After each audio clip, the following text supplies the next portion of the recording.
Hi friends, అందరికీ నమస్కారం. అంజలి కథలకి స్వాగతం. ఈరోజు చందమామ కథ పేరు ఎవరికెంత ప్రాప్తమో. ఈ కథను రచించిన వారు మాచిరాజు కామేశ్వరరావు గారు. కైతేపల్లి అనే గ్రామంలో ఉన్న గంగయ్య, రంగయ్యలు ఇరుగు పొరుగులు. భార్యలు చేసిన అప్పడాలు, వడియాలు పట్నంలో అమ్ముకొని రావటము వాళ్ళ వృత్తి. చాలని ఆదాయం కారణంగా వాళ్ళ భార్యలు ఎప్పుడూ అసంతృప్తిగా ఉండేవాళ్ళు. ఒక రోజున గంగయ్య భార్య గౌరమ్మ నులక మంచం మీద గుమ్మడి వడియాలు పెడుతూ రంగయ్య భార్య రాజమ్మతో, చూడు, ఇప్పుడే బతకటానికి కటకటగా ఉంది. రేపు మనకు పిల్లా జల్లా పుడితే ఈ చాలని ఆదాయంతో ఇల్లు గడవటం ఎలా అన్నది ఉసూరుమంటూ. అవును, మరి నాకు అదే దిగులుగా ఉంది. మన మగవాళ్లకు వేరే ఏదైనా మంచి ఉద్యోగం ఉంటే తప్ప, లేకపోతే ముందు చాలా ఇబ్బందుల్లో పడతాము అన్నది రంగయ్య భార్య. తరచూ వాళ్ళిద్దరి మధ్య ఇలాంటి సంభాషణ జరుగుతూ ఉండేది. ఈ పరిస్థితుల్లో రాచూరు జమీందారు మొక్కు తీర్చుకోవడానికని శ్రీశైలం వెళుతూ ఆ రాత్రి గ్రామ శివార్లలో విడిది చేస్తారన్న వార్త తెలిసింది. వేకువజామునే ఆయన ప్రయాణం కొనసాగిస్తారని, రాత్రి భోజనానికి ముందు ఆయన దర్శనం దొరుకుతుందని గ్రామంలో చెప్పుకోసాగారు. మన మగవాళ్ళు జమీందారు దర్శనం చేసుకొని ఏదైనా ఉద్యోగం సంపాదించగలిగితే మనకు కష్టాలు తీరిపోతాయి అనుకున్నారు గౌరమ్మ, రాజమ్మలు. ఇద్దరూ తమ తమ భర్తలతో, రాత్రి మీరు జమీందారు గారిని కలుసుకొని దివాణంలో ఏదైనా ఉద్యోగం సంపాదించండి అంటూ గట్టిగా చెప్పేశారు. అప్పడాలు అమ్మటానికి పట్నం వెళ్ళి సాయంత్రానికి తిరిగి రాలేకపోతే జమీందారు గారిని దర్శించలేను, అందువలన ఈరోజు పట్నం వెళ్ళను అన్నాడు గంగయ్య భార్యతో. గంగయ్య పట్నం రాడట. నేను మాత్రం వెళతాను, చీకటి పడకుండా తిరిగి వచ్చేస్తాను అంటూ అప్పడాల సంచి నెత్తిమీద పెట్టుకుని బయలుదేరాడు రంగయ్య. రంగయ్య పట్నంలో సాయంత్రానికల్లా సంచిలో ఉన్న అప్పడాలు అమ్మేసి తిరుగుదారి పట్టాడు. త్వరగా గ్రామం చేరాలని అతడు అడవిలోని ఒక అడ్డదారిన నడుస్తూ ఉండగా పెద్ద పెట్టున వర్షం ఆరంభమైంది. దానితో పాటు చీకటి కమ్ముతూ ఉండటంతో దూరంగా నక్కల, ఇతర అడవి జంతువుల్లా అరుపులు మొదలైనాయి. రంగయ్య భయంతో నలుదిక్కులు చూసి దారి పక్కనే పాడుబడి ఉన్న ఒక అమ్మవారి గుడి కనపడటంతో గబగబా అక్కడికి చేరి బయటి నుంచే భక్తితో 2 చేతులు జోడించాడు. ఇంతలో, రంగయ్య బాగున్నావా అంటూ గుడిలో నుంచి ఒక శ్రావ్యమైన కంఠస్వరం వినిపించింది. రంగయ్య నిర్ఘాంతపోయి, నువ్వెవరివి తల్లి, ఈ గుడిలో అమ్మవారి దేవతవా అని అడిగాడు. ఈ గుడిలో కొంతకాలంగా అమ్మవారు లేరు. నేను శిథిలావస్థలో ఉన్న గుడులు, ఆలయాలు సందర్శిస్తూ తిరిగే దేవతను. నీ భక్తిభావం నాకు సంతోషం కలిగించింది. నీకో వరం ఇవ్వదలిచాను, కోరుకో అన్నది అదృశ్య దేవత. నా మీద దయ చూపించినందుకు 1000 దండాలు తల్లి. విషసర్పాలు, భయంకరమైన అడవి మృగాల అరుపుల మధ్య ఈ చీకట్లో చిక్కుకుపోయాను. నన్ను క్షేమంగా ఇల్లు చేర్చు అన్నాడు రంగయ్య. వెళ్ళిరా, నీకెలాంటి ప్రమాదము కలగదు అన్నది అదృశ్య దేవత నవ్వుతూ. ఆ విధంగా క్షేమంగా ఇల్లు చేరాడు రంగయ్య. అంతలో గంగయ్య అక్కడికి వచ్చి, మనం జమీందార్ని కలవాలి కదా, ఇంత ఆలస్యంగా వచ్చావేం, వేగిరం బయలుదేరు అన్నాడు. అప్పుడు రంగయ్య అడవిలో జరిగిందంతా చెప్పి, ఇంకా ఆలస్యమై ఉండేది, ఆ అదృశ్య దేవత వరం పుణ్యాన క్షేమంగా ఇల్లు చేరాను అన్నాడు. అలాగా అంటూ భర్త గంగయ్య పక్కనే ఉన్న గౌరమ్మ తల ఊపింది. పావుగంట తర్వాత రంగయ్య, గంగయ్య జమీందారును చూసేందుకు కదలబోతూ ఉన్నంతలో ఆమె పెద్దగా అరిచి పక్కనే ఉన్న నులక మంచం మీద వాలి విలవిలలాడిపోతూ భర్తతో, నన్ను వెంటనే పట్నం వైద్యుడి దగ్గరకు తీసుకుని వెళ్ళకపోతే నేను మీకు దక్కను అన్నది. గంగయ్య కంగారు పడి పరుగున వెళ్ళి బాడుగు బండిని తీసుకుని వచ్చాడు. ఆయన, రంగయ్య కలిసి గౌరమ్మని బండిలో పడుకోబెట్టారు. నేను కూడా నీకు సాయంగా వస్తాను గంగయ్య అన్నాడు రంగయ్య. వద్దన్నయ్యా, నువ్వు జమీందారు గారిని కలవాలి కదా అన్నది గౌరమ్మ ఆయాసపడుతూ. తర్వాత బండి అడవిని సమీపించగానే గౌరమ్మ లేచి కూర్చున్నది. ఆమె బండివాడికి బాడుగి ఇచ్చి పంపించేసింది. ఇదంతా వింతగా చూస్తున్న గంగయ్య ఆమెను, ఇక్కడ దిగటం దేనికి? నీ గుండె నొప్పి ఎలా ఉంది అని అడిగాడు. గుండె నొప్పి లేదు, వల్లకాడు లేదు. ఆ వెర్రిబాగుల రంగయ్య అదృశ్య దేవతని పనికిమాలిన వరం కోరాడు. అతగాడికి అంతే ప్రాప్తం మరి. చూస్తుండు, నేను మన జాతకాలు మార్చేస్తాను అన్నది గౌరమ్మ ఎంతో ధీమాగా. వాళ్ళు పడుతూ లేస్తూ అమ్మవారి గుడిని చేరేసరికి అర్ధరాత్రి అయింది. గౌరమ్మ గుడి ముందు నిలబడి చేతులు జోడించి, తల్లి, కనబడని దేవతమ్మ, నాకు ఒక వరం ఇవ్వు అంటూ పెద్దగా గొంతెత్తి వేడుకున్నది. నోరు విడిచి అడిగావు కదా, నీకు వరం ఇస్తాను అన్నది అదృశ్య దేవత నవ్వుతూ. తల్లి, నేను మనసులో ఏమనుకుంటే అది జరిగిపోయే వరం ఇవ్వు అన్నది గౌరమ్మ. వరం ఇచ్చాను, ఇక వెళ్ళు. నేను మరొక గుడిని సందర్శించేందుకు వెళుతున్నాను అన్నది అదృశ్య దేవత. గౌరమ్మ ఆనందంతో పొంగిపోతూ, ఈ కటిక చీకటిలో బుద్ధి ఉన్నవాళ్ళెవరూ ఇంటిదాకా నడిచి వెళ్లరు. దేవత ఇచ్చిన వరం ఉంది కదా అని భర్తతో అంటూ కళ్ళు మూసుకొని మనసులో, మేం కళ్ళు మూసి తెరిచే లోపల మా ఇంటి ముందుండాలి అనుకున్నది. ఆ మరుక్షణము భార్యాభర్తలిద్దరూ వాళ్ళ ఇంటి ముందు ఉన్నారు. ఆ సరికే రంగయ్య జమీందార్ను చూసి తిరిగి వచ్చాడు. ఉల్లాసంగా ఉన్న గౌరమ్మతో, నాకు జమీందారు దివాణం ఉద్యోగం దొరికింది. ఇంతకు నీ గుండె నొప్పి ఎలా ఉంది చెల్లమ్మ అన్నాడు. నా గుండె నొప్పి మాటకేం గాని, నీకు జమీందారు దగ్గర బండ చాకిరీ చేయాలని రాసిపెట్టి ఉన్నది. మాకా కర్మ పట్టలేదు. నేను అదృశ్య దేవత నుంచి అద్భుత వరం సంపాదించాను అన్నది గౌరమ్మ ఎంతో గొప్పగా. అవునా మరి, ఎవరికెంత ప్రాప్తమో అంతే దక్కుతుంది. ఇంతకు నువ్వు దేవత నుంచి సంపాదించిన వరం ఏమిటి అని అడిగింది పక్కనే ఉన్న రంగయ్య భార్య రాజమ్మ. నేను మనసులో ఏమనుకుంటే అది జరిగే వరం. ఇంతకుముందు అడవిలో ఉన్న మేము రెప్పపాటు కాలంలో మా ఇంటి ముందు ఉండాలని కోరుకున్నాను. అనుకున్నది అక్షరాలా జరిగింది అన్నది గౌరమ్మ ఆనందంగా. గంగయ్య భార్య ఆనందానికి అడ్డుపడుతూ, కళ్ళు మూసి తెరిచే లోపల ఇంటి ముందుండాలి అని పనికిమాలిన వరం కోరి దేవత ఇచ్చిన వరాన్ని వృధా చేశావేమో అన్న అనుమానం నాకు కలుగుతున్నది. ఇక పైన నీ మనసులో అనుకున్నవేవి జరగకపోవచ్చు అన్నాడు దిగులుగా. భర్త చెప్పిన దాంట్లో ఏదో వాస్తవం ఉన్నదనుకుని గౌరమ్మ, నిజంగానే ఇక ఈ వరం పనిచేయదేమో, అనుకున్నవి జరగవేమో అని మనసులో ఆందోళన పడుతూ పైకి మాత్రము బింకంగా, చూడు నా వరమహిమ, మన పెంకుటిల్లు పెద్ద భవంతి అయిపోవాలి అని మనసులో 1-2 సార్లు అనుకున్నది. అయితే పెంకుటిల్లు పెంకుటిల్లుగానే ఉండిపోయింది, భవంతిగా మారలేదు. దాంతో అందరికీ గౌరమ్మ చేసిన పొరపాటు తెలిసిపోయింది. మరునాడు రంగయ్య సామాన్లు సర్దుకుంటూ మిత్రుడితో, గంగయ్య, రేపే మా ప్రయాణం అన్నాడు. వెళ్ళిరండి రంగయ్య, నిన్న రాత్రి నీతో వచ్చి జమీందార్ను కలుసుకొని ఉంటే ఇప్పుడు నేను కూడా నీతో పాటే బయలుదేరేవాణ్ణి. అయినా నేను ఇక్కడే అవస్థలు పడాలని ఉన్నది. ఎవరికెంత ప్రాప్తమో ఎవరూ చెప్పలేరు కదా అన్నాడు గంగయ్య. ఎందుకలా బాధపడతావు గంగయ్య? నేను వెళ్ళి ఉద్యోగంలో చేరాక పట్నంలో నీకొక కిరాణా దుకాణం ఏర్పాటు చేస్తాను. వ్యాపారం చేసుకోవచ్చు. మన ఆడవాళ్ళిద్దరూ ఇన్నాళ్ళు ఇక్కడ అక్క చెల్లెళ్ళా ఉన్నారు కదా, మీరు మాతో రండి అన్నాడు రంగయ్య.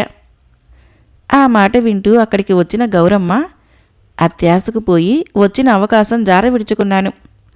అదృష్టంలో మిమ్మల్ని మించిపోవాలనుకున్న నాకు అదృశ్య దేవత మంచి గుణపాఠం నేర్పింది.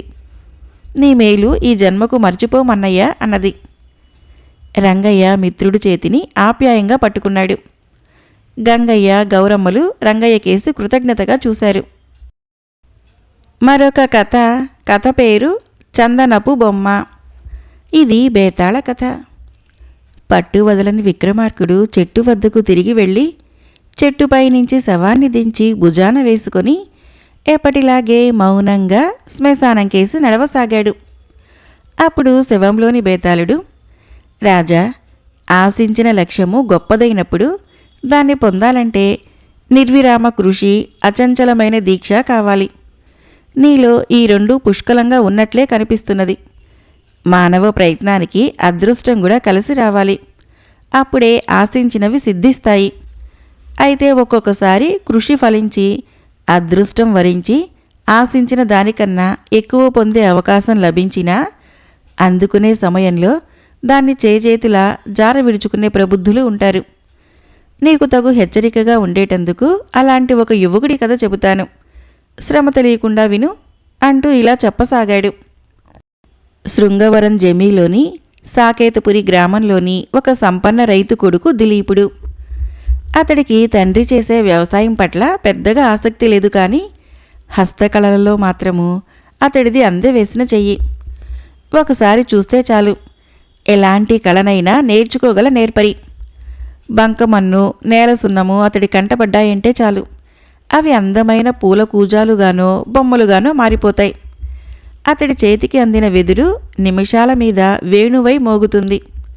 ప్రకృతిలోని అందమైన దృశ్యం కంటబడితే చాలు, దాన్ని చిత్రంగా మలిచే వరకు అతనికి నిద్ర పట్టదు. ఇలా చిత్రము, శిల్పము మొదలైన హస్తకళల్ని దిలీపుడు ఏకలవ్యుడిలాగా స్వయం కృషితో నేర్చుకున్నాడు. ఇలా ఉండగా ఆ ఏడాది శృంగవరం జమీందారు కుమార్తె మణిమాల 18వ పుట్టినరోజు వేడుకలు ఘనంగా జరుగుతాయని, ప్రజలందరూ ఆ వేడుకలకు హాజరు కావాలని జమీందారు దండోరా వేయించాడు.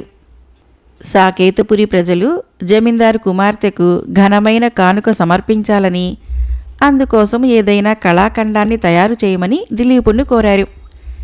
చక్కని బహుమతిగా ఏది ఇస్తే బాగుంటుందా అని ఆలోచించిన దిలీపుడు చివరికి ఎర్ర చందనంతో సింహాసనం తయారు చేసి ఇద్దామని నిర్ణయించుకున్నాడు. మరునాడే ఎర్ర చందనం దొంగలు తెప్పించబడ్డాయి. సింహాసనం తయారీ మొదలైంది. దాని చేతులను రాజహంసల రెక్కల మాదిరిగా, కాళ్ళు నాట్యభంగిమల్లోని సాలబంజికల్లా చెక్కాడు. అందమైన లతలను, పువ్వులను చెక్కాడు. తలభాగంలో రంగురాళ్లతో తురాయిని కూర్చాడు. మొత్తం పని పూర్తయ్యాక 3 చందనం చెక్క మిగిలితే దాంతో ఒక అందమైన అమ్మాయి బొమ్మను చెక్కాడు. చక్కని ముఖ కవళికలతో ఆకర్షణీయంగా ఉంది ఆ బొమ్మ. అది అచ్చము తన ఊహల్లోని సుందరిగా రూపుదిద్దుకోవటంతో దిలీపుడు దాన్ని తన కోసమే దాచుకోదలిచాడు. బొమ్మకు సన్నటి నేతతో పట్టంచు జరీచీర కట్టి, నల్ల జలతారు దారాలతో పొడవైన జడ అల్లి, జడ కుచ్చులు పెట్టి, చిన్న చిన్న నగలుతో అలంకరించి, బొమ్మ నుదుట కాశీ సింధూరంతో దోసగింజ బొట్టు దిద్దాడు. సింహాసనాన్ని, చందనం బొమ్మను చూసి గ్రామ ప్రజలు తెగ మెచ్చుకున్నారు. ఆ తర్వాత సింహాసనాన్ని శృంగవరానికి తరలించుకొని వెళ్ళి జమీందారు కుమార్తెకు బహూకరించారు. ఆ సింహాసనంలోని కళను చూసి జమీందారు కుమార్తె మణిమాల పరమానందం చెందింది. దీన్ని తయారు చేసిన కళాకారుణ్ణి చూడాలని ఉన్నదని తండ్రిని కోరింది. ఆయన దిలీపుడిని దివాణానికి పిలిపించాడు. దిలీపుడు తనతో పాటు చందనం బొమ్మను కూడా తీసుకుని వచ్చాడు.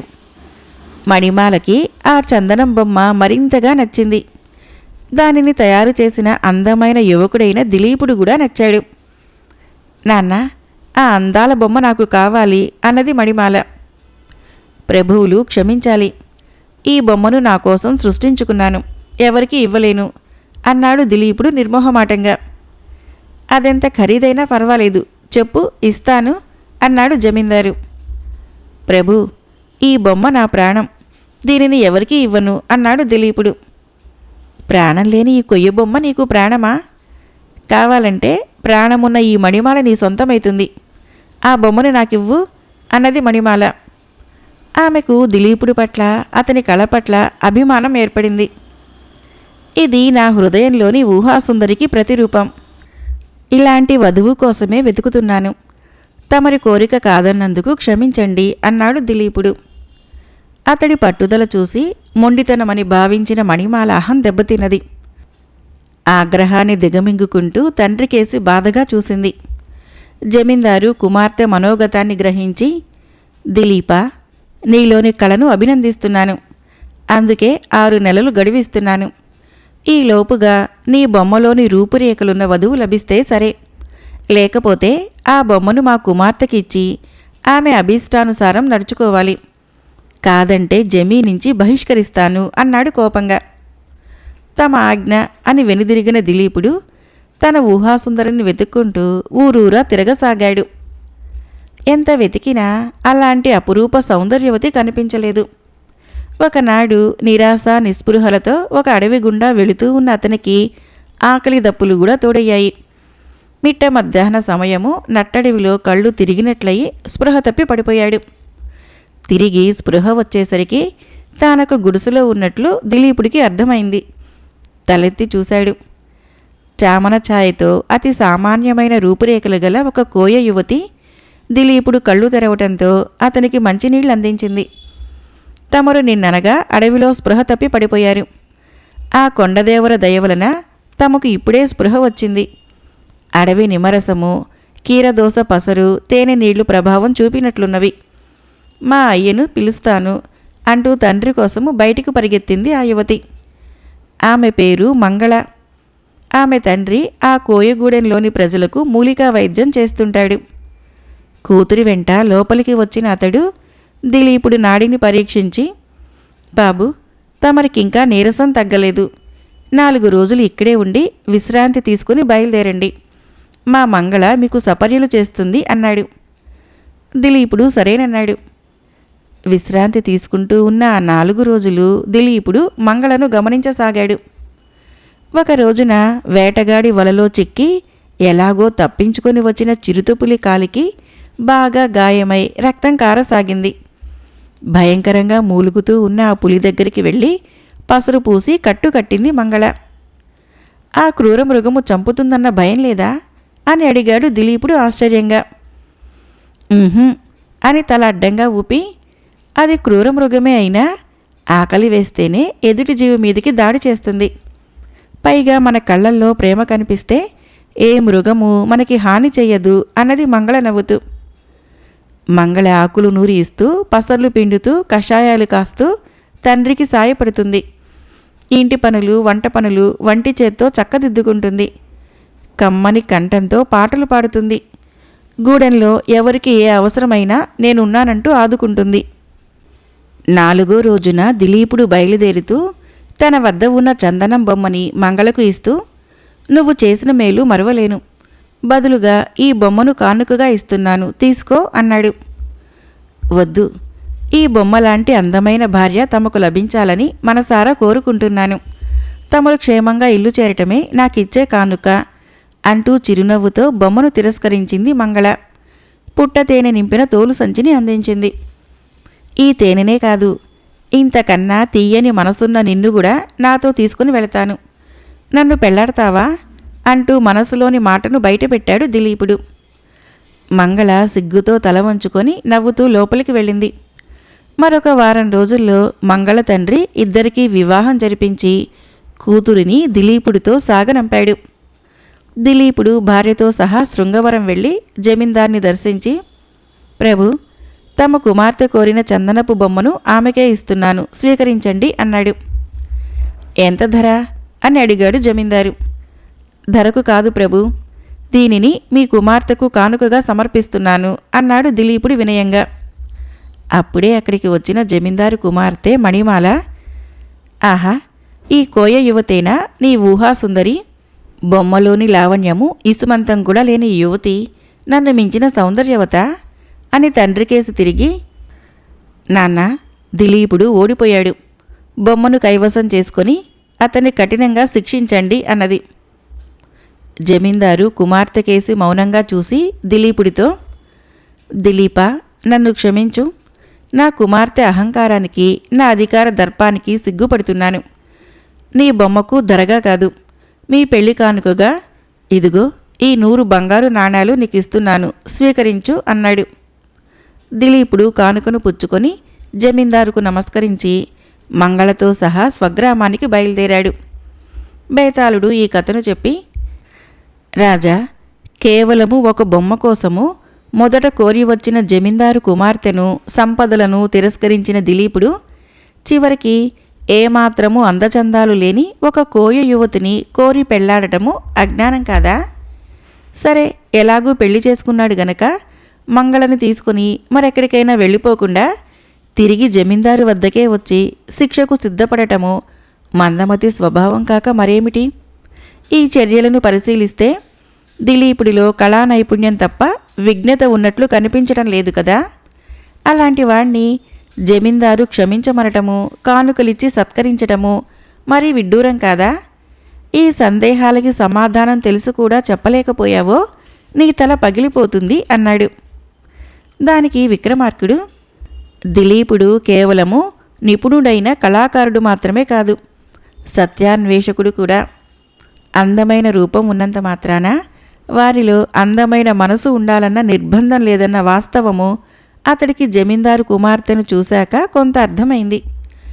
బాహ్య సౌందర్యం కన్నా అంతః సౌందర్యము ప్రధానమన్న సత్యము మంగళను చూశాక అతనికి పూర్తిగా అవగతమైంది.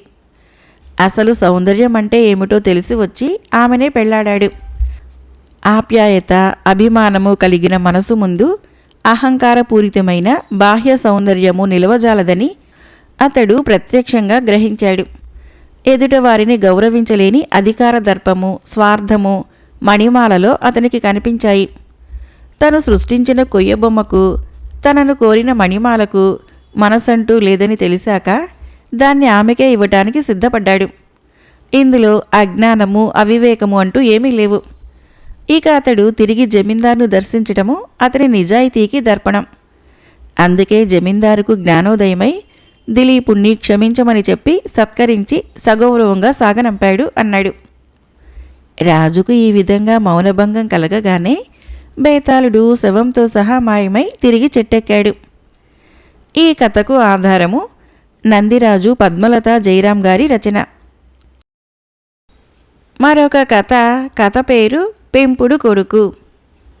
సిరిపురంలో ఉంటున్న విశ్వనాథము తాను చేసే ఉపాధ్యాయ వృత్తిని దైవంగా భావించేవాడు. విద్యార్థులకు పాఠాలు చక్కగా బోధిస్తూ క్రమశిక్షణను నేర్పేవాడు. అందువలన విశ్వనాథం అంటే పిల్లలకు, తల్లిదండ్రులకు ఎంతో గౌరవాదరాలు ఉండేవి. విశ్వనాథం భార్య విశాలాక్షి అనుకూలవతి అయిన ఇల్లాలు. భర్తకు అన్ని విధాలా సహకరిస్తూ ఒక్కగానొక కొడుకు చైతన్యను గారాబంగా పెంచి పెద్ద చేసింది. చైతన్య గ్రామంలో పాఠశాల చదువు పూర్తి చేసి పట్నం వెళ్ళి పై చదువులు చదువుకొని అక్కడే మంచి ఉద్యోగం చూసుకున్నాడు.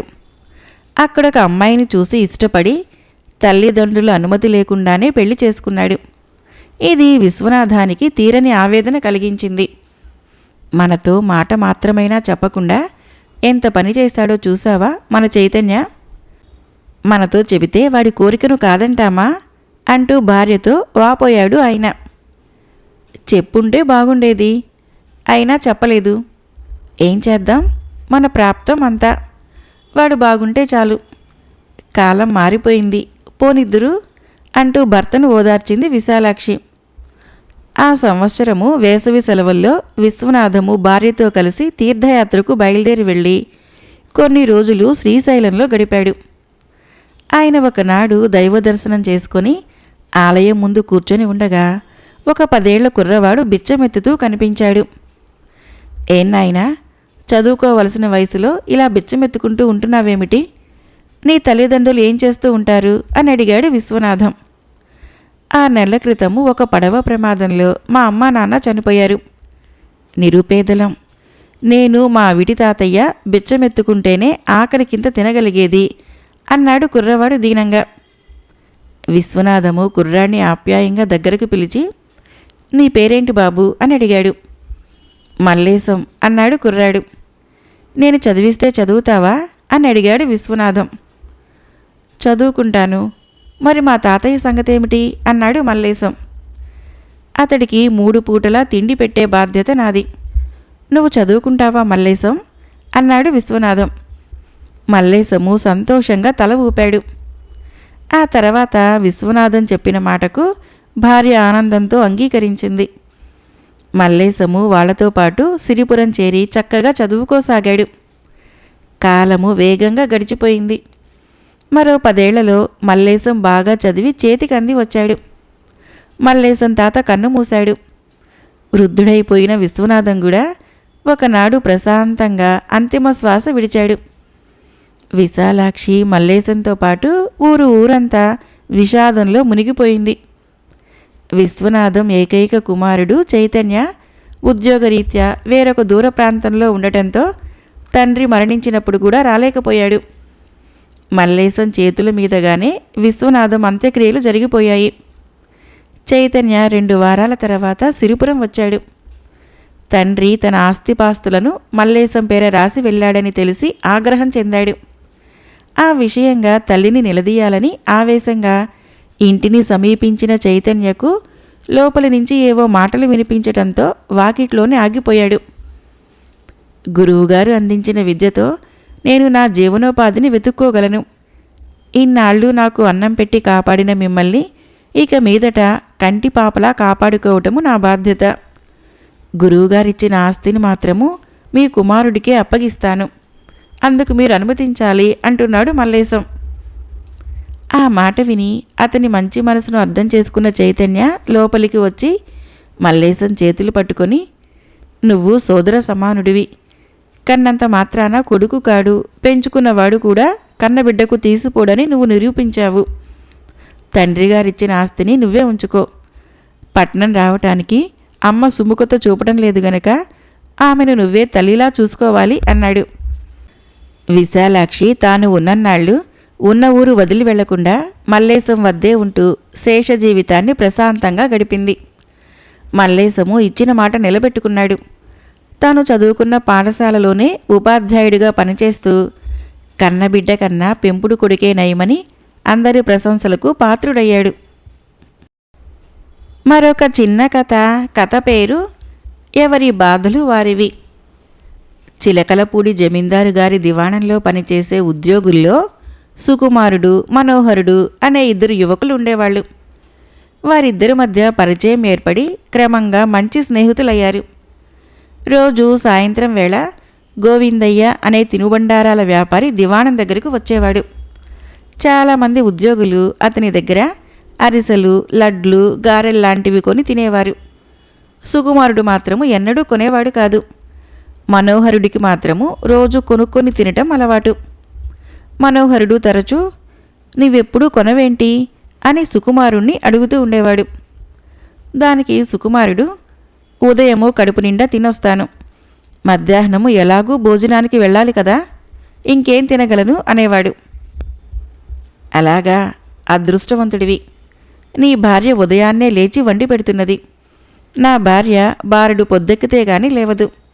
ఈ విషయమై మా మధ్య గొడవలు జరుగుతూ ఉంటాయి అని చెప్పాడు మనోహరుడు. దానికి ఎవరి బాధలు వారివి అంటూ ఉండేవాడు సుకుమారుడు. సుకుమారుడు ఇలా అన్నప్పుడల్లా మనోహరుడికి ఎక్కడ లేని ఆశ్చర్యం కలుగుతూ ఉండేది. ఒకనాడు సుకుమారుడు మనోహరుడితో, రేపు నా పుట్టినరోజు, ఉదయం రా, ఇద్దరము ఫలహారం చేసి దివాణానికి బయలుదేరదాము అన్నాడు. మర్నాడు మనోహరుడు సుకుమారుడి ఇంటికి వచ్చాడు. సుకుమారుడి భార్య ఎంతో మర్యాదగా మనోహరుణ్ణి కూర్చోమని ఫలహారం తెస్తాను అంటూ గారెలు, బూరెలు తెచ్చి భర్తకు అతడికి వడ్డించింది. ఒక గారెని నోట్లో పెట్టుకున్న మనోహరుడు భయభ్రాంతుడైపోయాడు.